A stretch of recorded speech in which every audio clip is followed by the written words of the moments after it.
Further geometrical properties. So the first three we're going to look at today is going to be on the rectangular hyperbola. And then we're going to look at further three properties in the next lesson today on just some general properties. So, number one. So the area of a triangle bounded by a tangent and the asymptote to a rectangular hyperbola will always be a constant. Alright, so taking the tangent at P, right, where it meets the asymptote, obviously where the axes are for the rectangular hyperbola, and the area bound, no matter where I move that point P, will always be a constant value. Alright, same with this one here, because it is a reflection on around the line y equals x, negative x this one, sorry. Okay, if I do the same thing, x prime, y prime, so these two triangles have the same area. Okay, so let's have a look at the proof. So the first thing we need to do is consider the equation of the tangent at P. So I've got the point in parametric form. Okay, so there's always, it will be easier to prove in parametrics than Cartesian. So do you remember what the equation of the tangent to a rectangular hyperbola is? Does it not involve x1, x? Sorry? Is it x1, x? No. y1, x? No.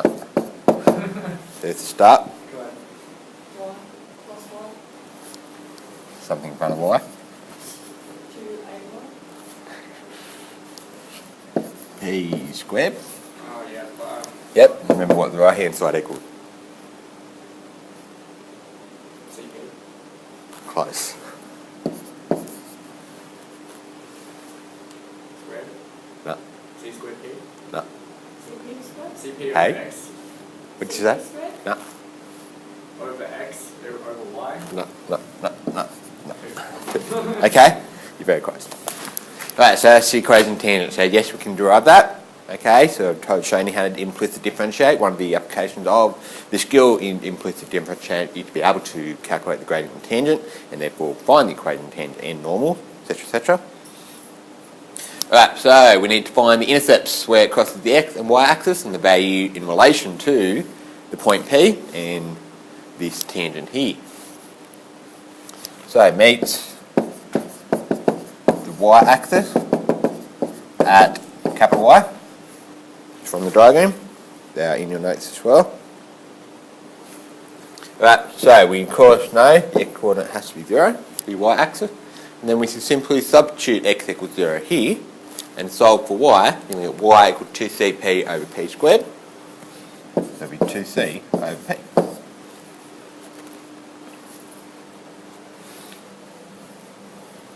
Alright, to meet the x-axis at capital X. Alright, so we know that the y-coordinate is 0. Alright, and then we simply substitute that y-coordinate 0. So 0 here, we'll eliminate the whole middle term there, so x equals 2cp.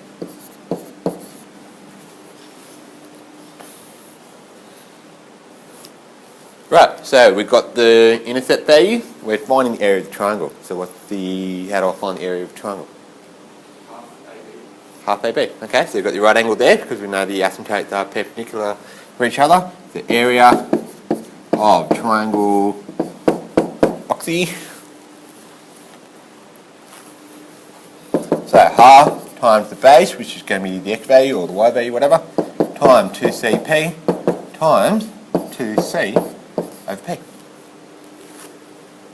Alright, we can cancel. And look at that. My P's are cancelled. Alright, and that's what we need to do because this is all dependent on the value of C. P, sorry, but the value of C, remember, for your rectangular hyperbola is constant. Alright, so it's going to be 2c squared, which is a constant. So the area of the triangle bounded by the asymptote and the tangent is not relation, had no relation what needs to be for the value P. Right? So no matter where you move that point P on the rectangular hyperbola, it will always be a constant area depending on the value of C. Okay, that's the first one. Second one. Right, so the wording is probably going to confuse you a bit, but I'll once we get going, that'll make more sense. These are straight out of the Cambridge text out of here, so I'm just proving those properties. So the length of the intercepts cut off by a tangent by the asymptotes. Okay, so in other words, it's saying the length x, y, that length there, cut off by the intercepts from the tangent, cut off by the asymptotes, which are the intercepts of the axes, is twice the distance, okay, of the point of contact from the intersection of the asymptotes. Okay, so the asymptotes, of course, cross over the origin. Right, so what we're really saying is that 2 lots of OP is xy. Okay, so the distance from the origin to the point of contact to your tangent is double. When you double that distance for OP, it'll equal that tangent with the intercepts of the asymptotes, xy.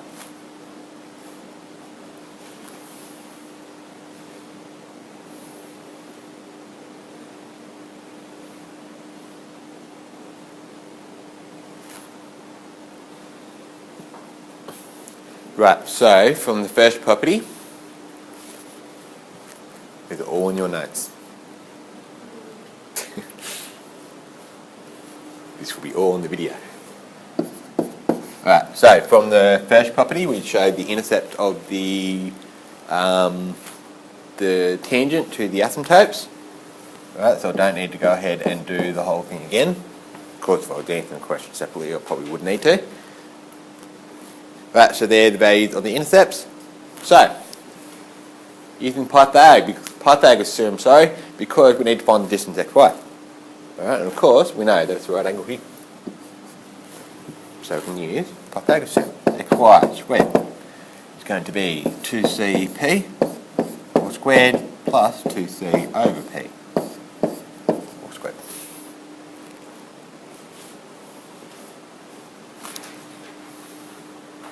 Right, so we got common 2 squared c squared, 2 squared c squared.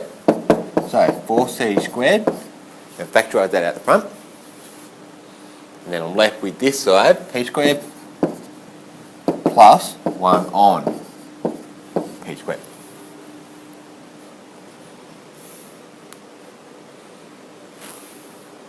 So we've just found the distance OP, xy, sorry, which will be that relation there. So now we need the distance OP. And we're going to show that the distance OP, when you double it, is going to equal the distance that. Okay, so OP. So again, we have, we can make it a right angle triangle there. And we know the x and y be, right, because of the point on the hyperbola. So going to CP all squared plus c over p all squared. Using Pythagoras again. Again, we have the common factor of c squared on both those terms, so let's factorise that out. And we're left with p squared plus 1 on p. P squared.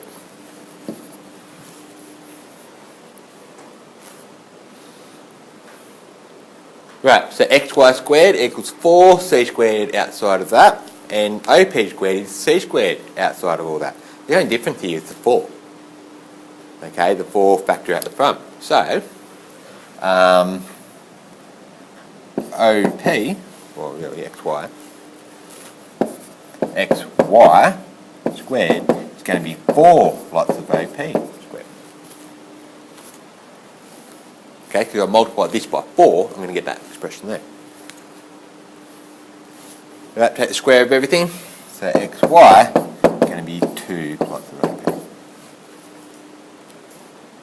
Okay, so the distance OP, when you double it, is going to equal the distance xy for any point P on your rectangular hyperbola.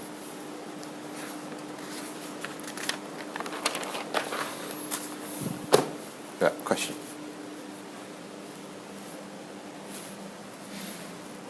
Number 3. You ain't ready yet. So the product of the focal distances of a point P will equal the square of the distance from P to the point of intersection of the asymptotes.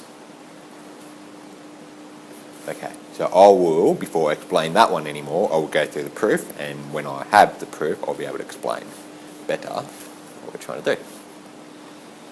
Right, so we need the foci. So we've got the rectangular hyperbola, we need the foci, so S. The foci has coordinates when in terms of C, it's root 2C, root 2C. Okay, and of course I've got my other foci there. They're all on the line y equals x. Alright, so we've got negative root 2c and negative root 2c, but we don't need it for our proof.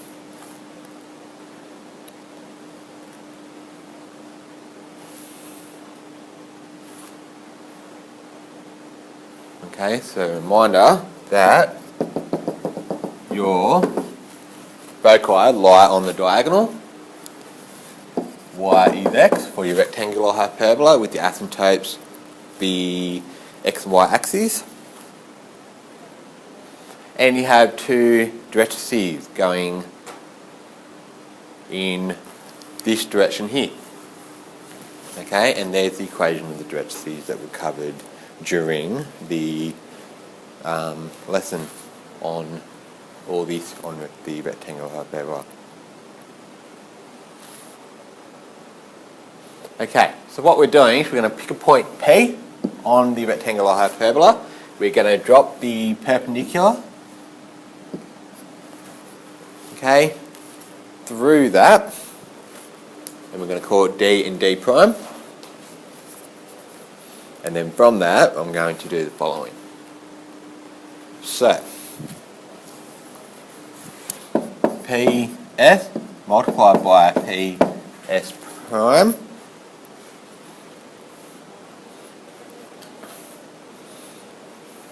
Okay, so remember the definition of your hyperbola.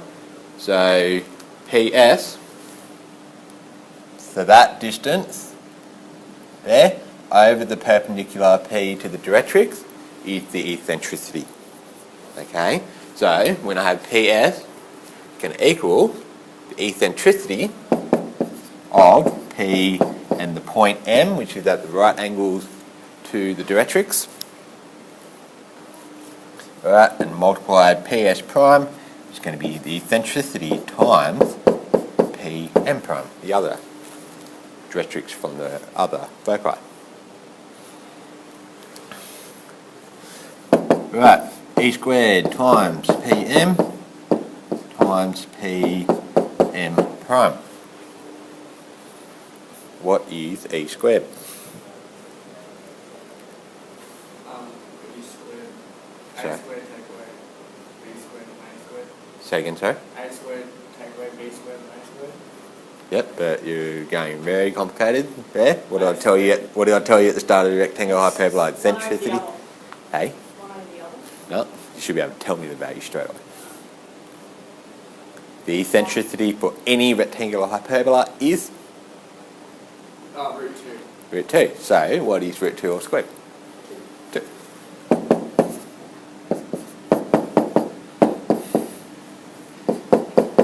Okay, that came from E squared is A squared plus A squared over A squared. Alright, because the value B equals A for your rectangular hyperbola. Okay, so remember, B is A, alright, so it's going to be 2A squared on A squared, so E squared is 2. Alright, so you can, any rectangular hyperbola, the eccentricity is always root 2. Alright, so, equals 2. Now, we now need the distance PM. Alright, so we've got the point. Oh, I've done M's. Should have done P's.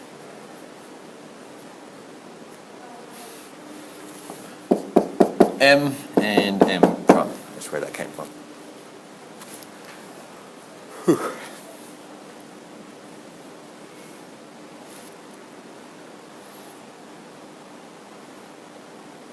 Then no one taking the liberty to say where did the D's come from. I've been writing D's, M's, and there's no M in the diagram.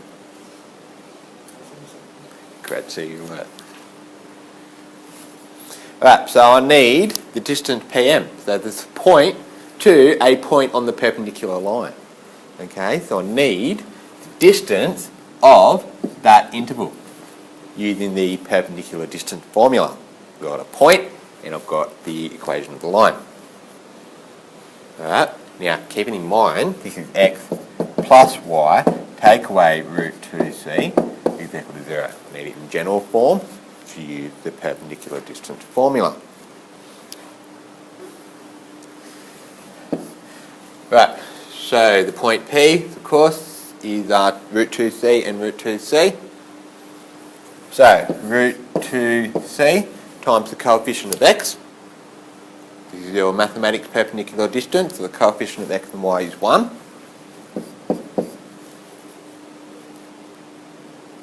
Sorry, not root 2c. P, not s. Yep, P. So, equals 2. I need the point P, which is CP for the x value, times the coefficient of x for the line, plus C over P is the y coordinate, times the coefficient of y, which is 1, and then minus the constant, minus root 2c.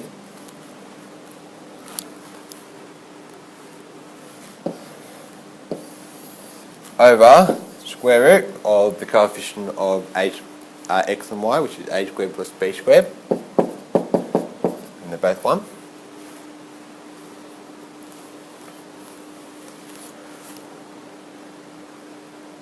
And then I need PM prime. So I need it from this distance now, so x plus y plus root 2c is 0. Okay, so what I'm now doing is that distance there. Okay, it's the same point, and the only difference with this one is that a minus sign is here and a plus sign is there. That's going to be exactly the same when you multiply it for PM prime. So you can multiply it by CP1 plus C over P of 1 plus root 2C. Absolute value, because we're getting the perpendicular distance, over square root of 1 squared plus 1 squared. Right, so 1 squared plus 1 squared, 2, so we've got the square root of 2. We're going to multiply these because the multiplying the denominator becomes 2, and that'll cancel out with this 2 here. Okay, so root 2 times root 2 on the denominator, that times that. Will become 2, and you cancel it out with the 2 on top.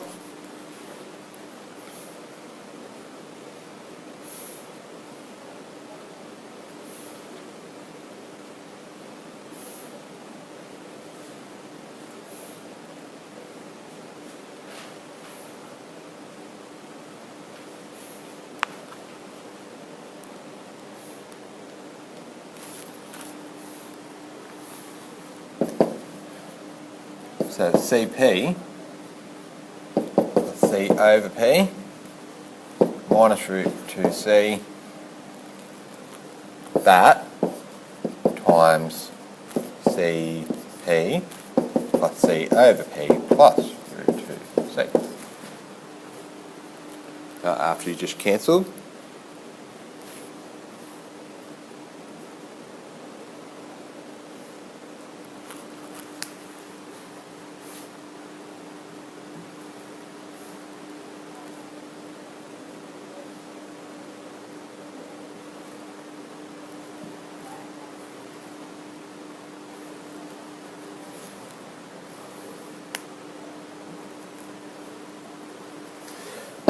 Alright, so it's going to be CP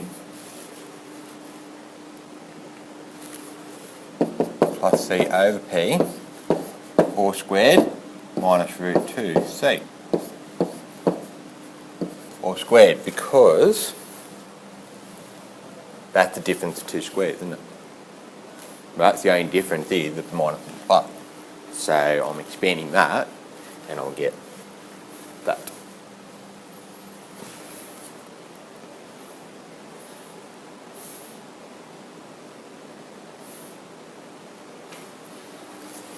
Right, so if I expand it again, so CP all squared plus 2c squared plus c squared over p squared minus 2c squared, so I'm just expanding it out.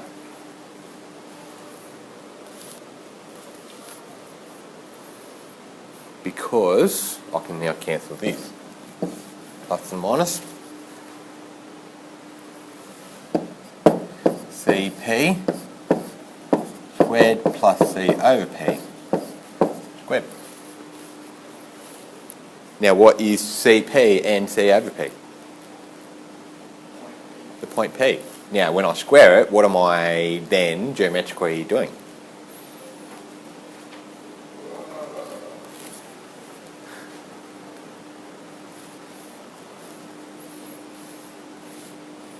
So if I've got CP squared plus C squared over P squared, what have I just done geometrically?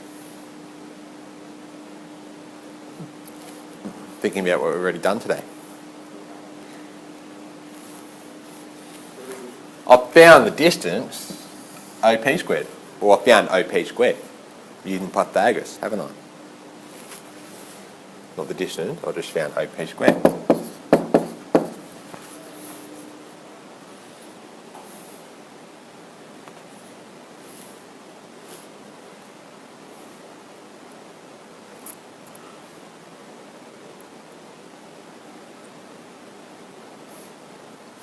So what I've done is PS times PS prime, then multiplied those two distances together, okay, and the result is the same as the square of the distance, in brackets, it's the same as the square of the distance from the origin to that point.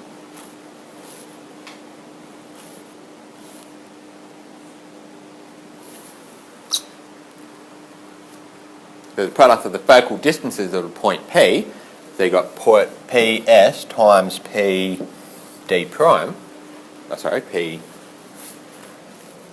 PS prime, you multiply those two distances together, it's going to equal the square of that distance, OP. It's equal to the square of the distance from P to the point of intersection of the asymptote.